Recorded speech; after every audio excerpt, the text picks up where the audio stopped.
Welcome to the Thursday edition of Take 5 for Torah. And the Thursday edition will always be something in the Torah portion that's coming up in 2 days, and usually something that's found in Rashi's commentary or possibly sometimes another commentary. But let's start with Rashi in the beginning of Tazria. It describes a woman who gives birth, and Rashi points out a little bit of musar for us.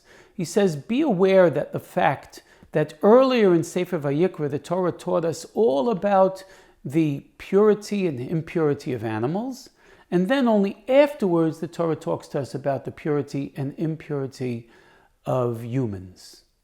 So Rashi tells us, quoting from the Medrash, that if we deserve it, we humans are at the top of the food chain and we're the top of God's purpose in creating the world. But if we don't deserve it, let understand that Yetush Kadamcha, the fly, the gnat, the ant was created before us. Now, the fact is, the commentaries of Rashi ask, that the fly was created before us whether we deserve it or not. How does that change the situation? The fact is that in creation, animals were created before us, and in Vayikra, the Torah of animals, the defilement or the purification of animals, are also taught before us. So, I might add, in the Mishnah, Bama Behema in Masechah Shabbos comes before Bama Isha. Okay, certain laws about how animals are not allowed to carry and how we're not allowed to carry. But be that as it may, how does this change the fact on the ground? So perhaps we can answer that since our purpose in this world is to be givers, just like God. We are very much on the receiving end of everything we do when we're first born.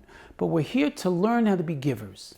If we learn how to be givers, then yes, we're the apex of all creation. We produce what we're supposed to in this world, and we fulfill what God had in mind for us.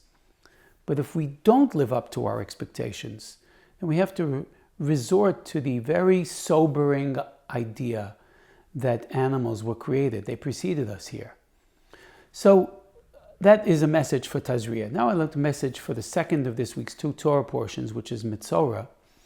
And Mitzorah is often considered in all of rabbinic literature, is the punishment for speaking Lashon Hara, for slander. It makes sense. Slander reveals about another person what shouldn't be revealed, so the punishment will be something that's very revealing. It's on our skin. It has to be analyzed. It has to be checked. So, and it could be on a part of a skin that's usually not revealed, but it all has to be checked. So this is what is considered the connection, just as when Moshe speaks against his people, his hand turns leprous. When Miriam speaks against Moshe, she turns leprous. So this is always considered, even by our most rationalist commentaries like the Rambam and Rashbam and Ibn Ezra, to be the punishment for slander. There's a very fascinating aspect of Parshas Mitzorah. There are 11 commandments in Parshas Mitzorah.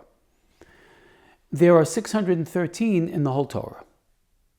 There are 54 weekly Torah portions. So 11 is about so 11, 12 is on average how many commandments there should be in each parsha. Some have none, some have 70. But 11 stands just about in the middle of it. Now, in addition to this, there are 365 prohibitions and 248 positive commandments. That's a 40-60 swing. So for every parsha, there should be approximately, let's say, 7-4 swing between the prohibitions and the positive commandments. Parshas Mitzorah has 11 commandments, and all 11 are positive commandments. It's the only Torah portion with more than one mitzvah in it that has such a breakdown. 11 commandments, all 11 are positive. This dovetails very well with the Gemara that says that what causes us to slander someone else is low self-esteem. We talk about someone else what we feel we lack in ourselves.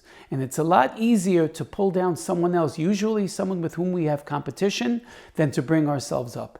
The best way to avoid slander is high self-esteem, is to feel good about ourselves, is to feel positive. And the Torah is telling us this in the parsha associated with slander, Parshas Mitzorah, by only giving us positive commandments. Have a positive day, feel good about yourself, and the idea of slander will never enter your mind.